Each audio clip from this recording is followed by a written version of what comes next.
Welcome to Demo Day, where young innovators take the stage and showcase real-world projects to a global audience. At WEquil School, students learn to become innovators, teaching each other each week through their creations. WEquil App has thousands of novel and useful projects born out of our students' strengths, interests, and passions. But Demo Day is more than just a presentation. It's a celebration of innovation, collaboration, and the power of young minds. Join us on this incredible journey of inspiration as we witness the next generation of problem solvers and leaders. From Harvard professors to industry experts, our Demo Days attract incredible guest speakers who share their knowledge and ignite curiosity. Whether you're a young innovator looking to showcase your creations or a family seeking an extraordinary learning experience, Demo Day is here for you. Together, let's create a world where young minds flourish, ideas come to life, and innovation knows no boundaries. Join us for an unforgettable journey of learning, growth, and discovery.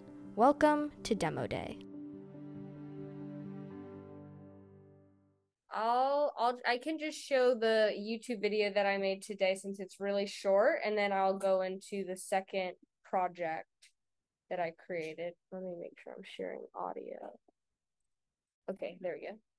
Here are some of my takeaways from the Almanack of Naval Ravikant. My first takeaway is the importance of leverage. Software has enabled your decisions and actions to scale to the world, so your time and mental clarity is incredibly valuable. Because of this, you want to have ownership of something such as a business or online media. You can't get rich renting out your time because you will only earn linearly. Second, Naval defines wealth as assets that earn while you sleep. Money is how we transfer time and wealth. Don't chase money, earn wealth. Third, seek accountability and responsibility. Those opportunities will come with more risk, but as a result, more reward and upside potential. Stay tuned for more takeaways and check out my full article linked in the description. Naval is a highly regarded entrepreneur, investor, and intellectual with many insights on how to be successful and live a happy and fulfilling life. So here are some of my takeaways from the Almanack of Naval Ravikant. All right, so that's the video. But then the second project that I'm presenting now is on the second part of the book, The Almanack of Naval Ravikant, about happiness. And so this is just a quick preface about the book and Naval. But first is, what is happiness? Naval defines happiness in a bit of a different way. He kind of talks about it as an internal silence. He thinks of happiness as more of a default state. And when we have added like worries or desires and paradigms, that is what prevents our happiness. And so since reality has no good and bad, there is no judgment in just like a tree is a tree, or like this happened, and there is no intrinsic good and bad or in just kind of like baked into it. And these are just mental constructs and paradigms that we place on top of them to understand and interpret the world. And so Naval says that the real goal should just be peace, because once you have peace, you can convert it into happiness whenever you want. Happiness is a choice and a skill. Of course, bad things are going to happen to you, and some degree of suffering is inevitable, but you can control your mental state to a high degree. And so the first thing to being happier is to actually know that you have some control over it, or else you're not going to try. So next is, what is actually preventing happiness? The big thing that Naval emphasizes is having desires. Basically, a desire is a contract that I'm not going to be happy or satisfied until I get something. And so he says, because of this, you want to be really deliberate and careful about having desires, because a lot of us just unconsciously accumulate a lot of desires. And that is just going to add a lot of like stress, anxiety, and unhappiness. And so the first step is to just be really aware of them, and then evaluate whether it's truly worth it to you, that you're willing to forego your own happiness. And then once you have chosen which desires you actually want to have, you want to be really conscious about analyzing your thoughts, emotions, and actions that are maybe reacting to these unwanted desires. Next is hedonic adaptation, also known as the hedonic treadmill. Essentially, what this means is that once you think like, oh, once I get this or once I achieve this, I'm going to be happy. But once you get to that point, then you want something else, and you never actually achieve a state of being content with what you have. And so you can't become happy by solving all your problems, because there is an infinite number of problems.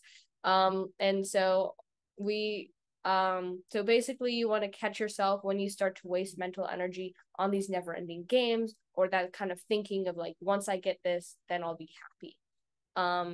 And this is also one reason why it's really hard to motivate yourself to want to work on your own happiness and your internal mental state, is because there's not a lot of social validation that comes with that. Unlike making money or like working out, you're not going to impress your friends or neighbors by being like, hey guys, I'm peaceful, you know? And so that can be really hard to actually motivate yourself to prioritize that, even though it's a really good thing. One way to do it is to just keep in mind that you have a finite amount of time in this world, on this planet, and you have a choice of how you want to spend it. Next is how to become happier. One strategy that Naval recommends is to tell other people that you're a happy person. Social pressure is a very powerful thing, and you're going to want to stay consistent with things that you've said in the past.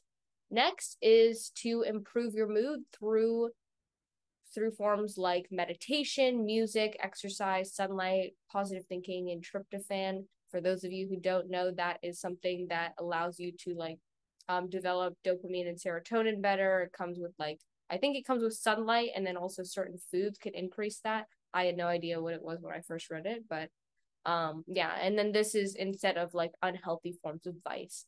And also all screen activities, with no exception, are linked to less happiness, and all non-screen activities are linked to more. And so of course, being on screens is kind of necessary in today's world. It's good to like know the data on that. But yeah, next is happiness is a skill. This is what I also mentioned earlier. It's just something that you can work towards. And also to think about how much of your day do you spend out of obligation versus out of your own interest. And then another way to kind of remind yourself of this and to prioritize it is to just embrace your own death and remind yourself of it. If you hide from it, then you're more likely to have regrets. The next section is Naval talks a lot about meditation and how it can improve happiness. He quotes the French philosopher Blaise Pascal. I don't think I'm pronouncing that right, but his quote is, all of humanity's problems stem from a man's inability to sit quietly in a room alone. And so pretty much with anything, being present and focused on the moment is linked to higher levels of happiness. And so meditation is really helpful in terms of improving your ability. Sorry, I missed that. I was sitting in a quiet room by myself alone. Did I miss something? No. Oh, okay, I'm gonna go back. All right. Yeah, okay. And so basically this allows you to be aware of your thoughts and desires, and to basically kind of think about what are your desires or thoughts that like in kind of like worries from the past, present, or future that you want to deal with, because a lot of these things you can kind of distract yourself with day-to-day things that you're doing, but you want to be able to have time where you're just alone and doing nothing, so you can think about what is actually bothering me, what is something that I need to think about and deal with. And so this kind of blew my mind when I read about it, but meditation often involves focusing on your breath as a primary point of attention, and there's actually a reason for this. The breath serves as a bridge between the automatic nervous system and the voluntary nervous system, as well as the connection between the forebrain and the hindbrain. The autonomic nervous system is responsible for, the involuntary bodily functions, such as like your heart rate and digestion and things that you're not like consciously remembering to digest your food.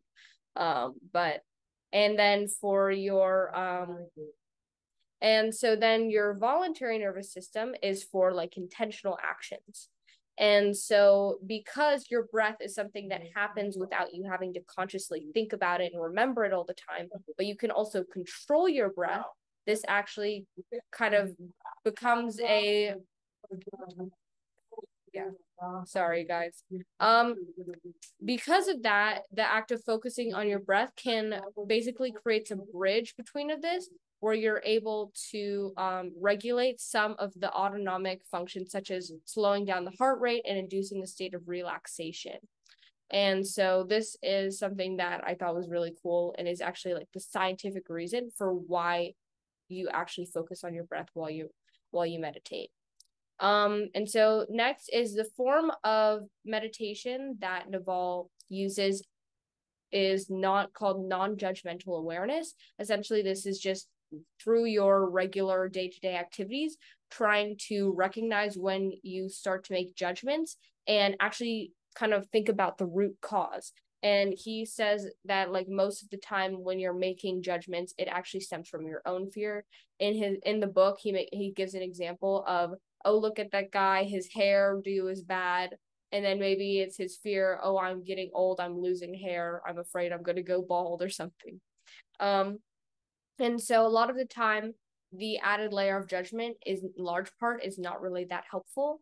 And yeah, if there's something less than optimal in your life, you want to choose to either accept, change, or leave it. And you don't want to be stuck in an in-between state of wishing you were doing something else or wanting to do something but afraid to take action. Lastly, on the topic of meditation, Naval recommends for everyone to sit for an hour and do nothing every morning. It'll force you to contend with things that have been bothering you, and once they're all resolved, your mind will be quiet. And so next is health. So a lot of people say, oh, I don't have time to exercise or do all these things. And he says, well, you first need to make the choice of prioritizing your health. Because if you prioritize something, you're just going to make time for it. And so the modern world is working against you in almost every way when it comes to your health. So it really has to be a conscious effort. So next is the first thing is to build good habits. Just choose one habit at a time, build a sustainable plan, and be consistent. Once you don't have to use willpower to continue doing that, then choose another habit. Next is who to listen to. I think like a big reason why it's really hard for people to know like what am I supposed to do for health is because so many people are saying so many different things that often contradict each other. And Naval recommends to just avoid extremists and stop eating foods that were invented in the last 100 years. A lot of the time because everyone in the internet, they're trying to get views, they're trying to get followers. The only way to actually get those things is to differentiate yourself in some way. And in order to differentiate yourself, you have to be extreme in some way. And so that's why it can be so confusing and contradictory all the time. And so next is exercise. Naval recommends to work out every day and to make it a habit and a priority. And so he doesn't complicate what kind of exercise, just move your body in some way that you most enjoy. And lastly is to build systems, not goals. This is something that he references from Scott Adams in his book, How to Fail at Almost Everything and Still Win Big, which if you haven't read it, it's an amazing book. I love that book. But basically, the systems are something that you repeatedly do on a regular basis to increase the probability of good outcomes in the future. And a goal is something that once you achieve it, it's done. And basically goals are not very motivating because you basically are in a perpetual state of feeling failure until you reach that goal. And then once you get the goal, you're not really happy because now you've lost motivation and purpose. And so whereas like systems, you're succeeding every single time you implement the system. Goals can also be limiting because it doesn't account for future opportunities that are currently unknown. Okay, so happiness is a very complicated subject, and because there are so many conceptions of what the word even means. It's also a very personal and subjective experience from person to person, but there are certain strategies that one can use to improve their happiness, and I think that Naval has some very helpful ones that he mentions in the book.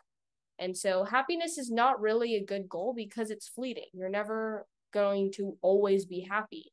And so that's why I really like Naval's definition of happiness as internal peace, because you can be suffering and still be at peace with yourself.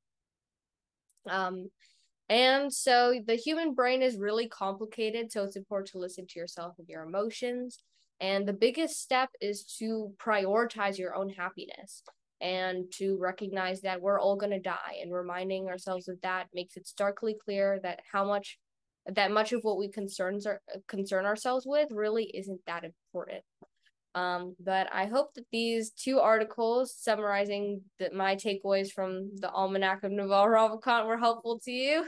Thank you for bearing with yet another long presentation. But yeah, thank you. Round of applause.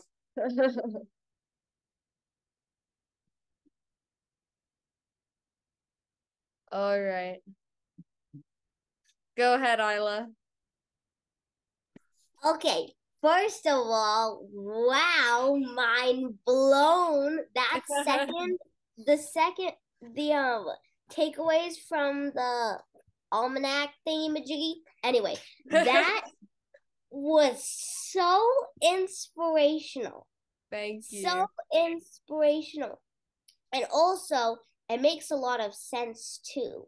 Like, also what you were saying about like, don't like follow people who have extreme views, and like just the easy rule to stick to is like, don't eat things that were invented in the last 100 years. I really think I totally agree with that, because it's like people make it so complicated these days. It's like, yeah, like there was this ginger drink, like mommy oh got yeah, sent our neighbor brought us this ginger drink. It's like basically concentrated ginger juice. It's absolutely disgusting. And apparently that's like a healthy drink or something. But it's like, no, just cook with some ginger and then you can get all the benefits without having to chug concentrated ginger juice. Anyway, I'm going down a ginger rabbit hole here. But anyway, yeah, I think that was awesome, awesome, awesome. I love all of the points there, except thinking about death. That just makes me okay, sorry. But yeah, I'll work on that. But yeah, great article. Also, I really like the video. That was very short and concise. Oh, thanks. That was my buttery croissant. I think Paris has one too. Yeah, go ahead. Oh, Nicole or whoever, go ahead. Yeah, I really love this. It's a tough topic to tackle. So first of all, I'm just really impressed that you read the book and tried to digest it. It's pretty sophisticated stuff. The one thing I might recommend for you to consider on topics that are like really heavy like this is to just like summarize the one thing. Like if people had to walk away from reading that, what is the one thing that you want them to keep in mind, right? And it could be any number of things, because you tackled like a lot of really concepts there. But one thing that I always that always surprises people when they go on this journey to learn some of these things is that they can actually control how they feel. Yeah. Like that's a mind-blowing concept for some people. Right? And so to even have something like that in there, or whatever takeaway you'd like, but I was super impressed. You presented it really well. The concept of happiness is, that's a wonderful topic for people to, engage in and explore. So I thought it was awesome. Yeah, thank you. Yeah, go ahead. Also, I was thinking Nicole, Chloe's mom, because I can't pronounce your last name anyway. I think you had a really great point in like splitting it up, because that's heavy. I mean, like you can have like one project can be takeaway from Almanack Majiggy, number one and then I actually do subheading have two whatever it parts. was. This was in two parts. The Oh one my I presented last week was the first part. Oh yeah. But Well, anyway, you can I split do it up into even more. I do really like the feedback on like the one big takeaway, and I would say I think the one big takeaway I would want to tell people is to prioritize happiness, because I don't think that that's very common. I don't think people are really trying to prioritize their own happiness, because it seems like not. But I thought you said prioritizing happiness. I thought that's not a good goal. I thought you said that you want it to be like a baseline to go back. Well, given Naval's definition of happiness, which is given internal peace, yeah.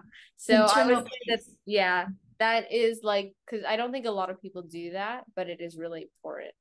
But yeah, I think Chloe wanted to share something, so go ahead. Nothing. Alice said that she didn't know how to pronounce it, so I was about to get the correct pronunciation. Okay. Yeah, how do you pronounce it? Coustier.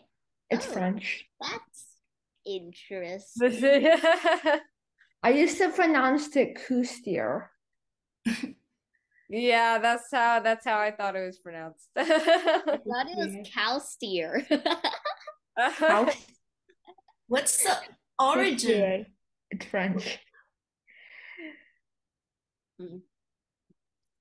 Yeah, it is. It is French. Apparently, it means like, I don't know, something like farmer on the hill or man on the hill or something like that. At least it's not son of Paul. That's what our last name means son of Paul, but it's like, I'm not a son and I don't know any Paul. Yeah. Anyways. Your last name should be son of Joe.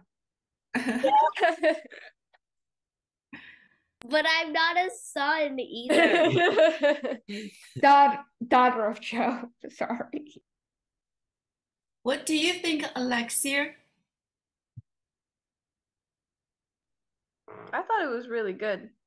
It was very well written and yeah, very interesting. Yeah.